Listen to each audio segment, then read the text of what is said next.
Okay, so I just want to make a really short, sweet, simple video about what happened with the restraining order today, because I honestly don't feel like texting and re-explaining to everybody over and over again. So, had court today.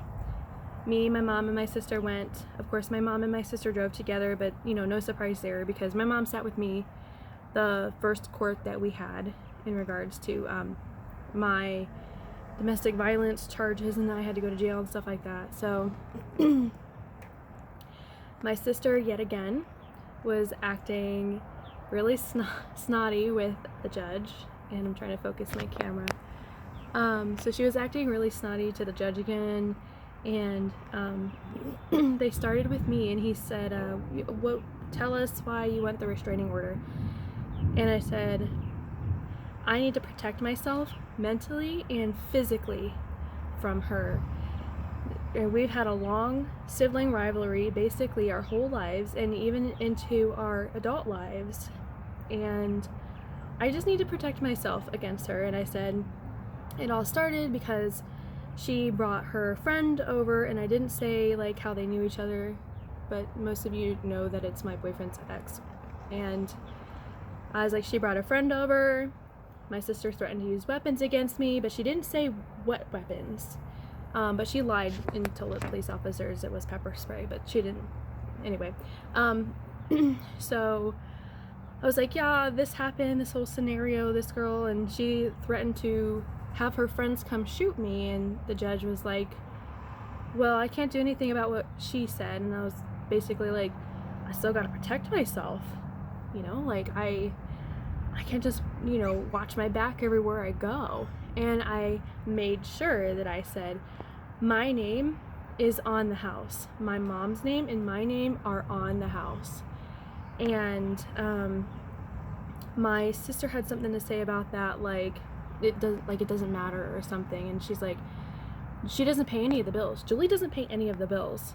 My mom pays everything. And the judge was like, yeah, but according to state law Arizona, it doesn't matter who pays what, it matters who's legally on the house.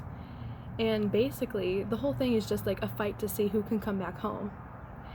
And she tried to say she was like scared, and I used to beat her up all the time as we were kids, and that's, like after I said, we've had a long-standing sibling rivalry, like we both have picked on each other, we both have beat each other up, like it's nothing new, but it's not like I've done it in her adult life, so it doesn't really matter.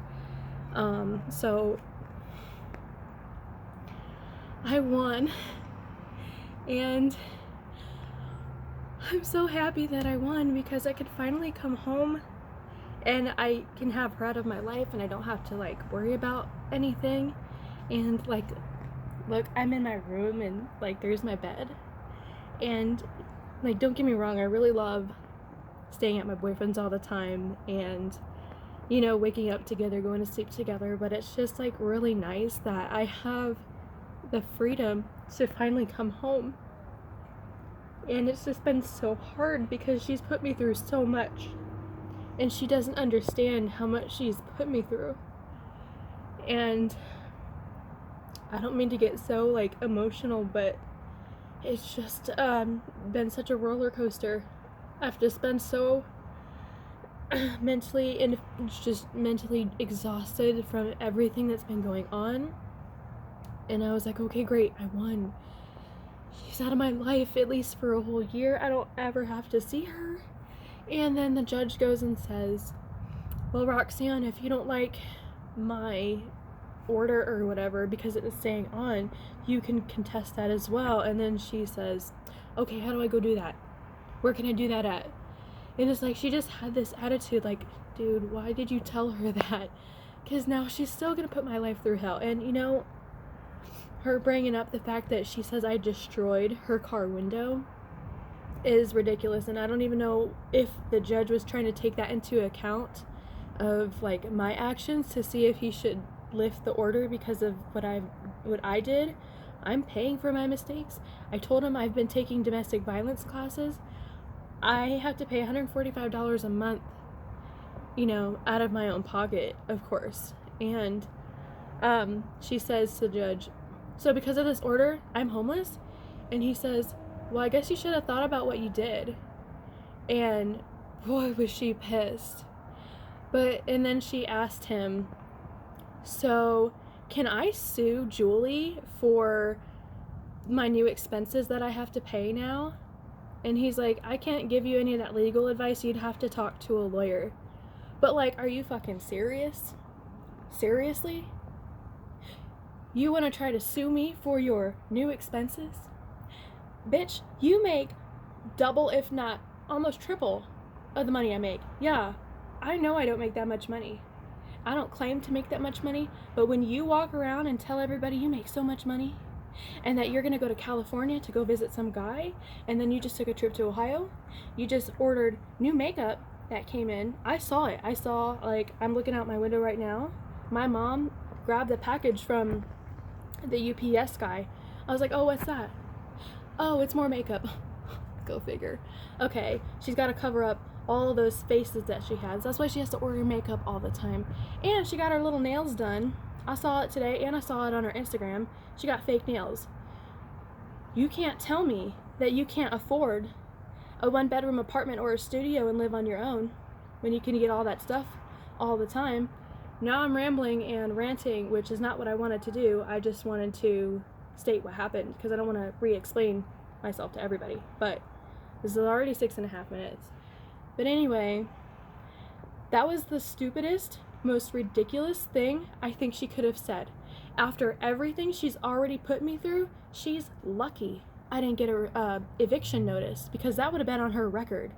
At least I thought of her in that way, to not have something on her record, because god damn, that would keep her from getting an apartment and getting out of my life.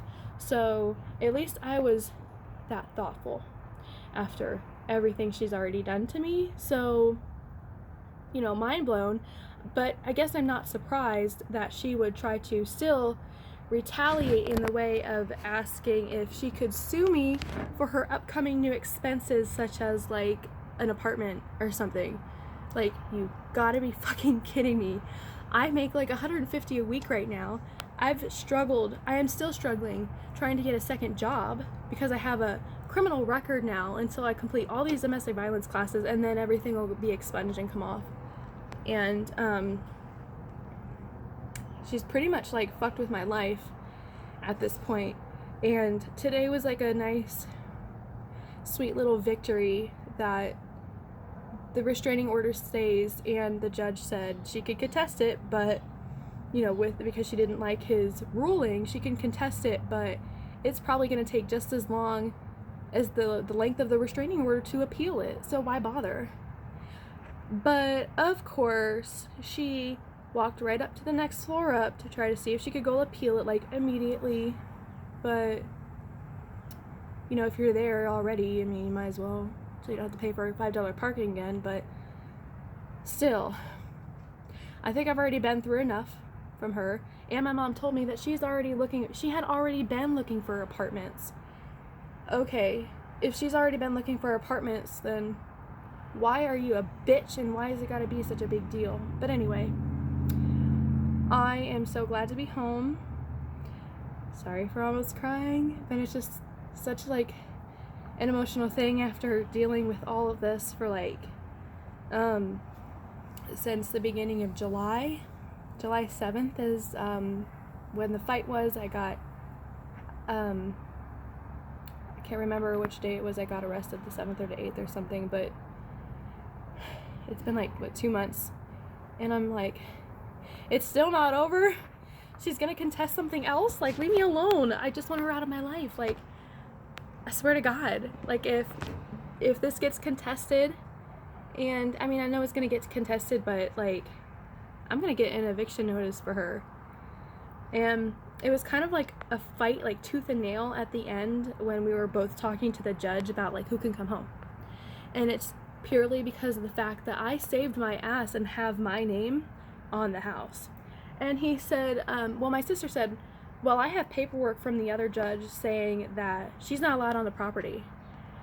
And I told the judge, I said, well, that line was left blank when they gave me like my I don't want to call it a sentencing because it sounds like it was in prison or something, but when I got my ruling, that line was left blank saying I could not go to the house.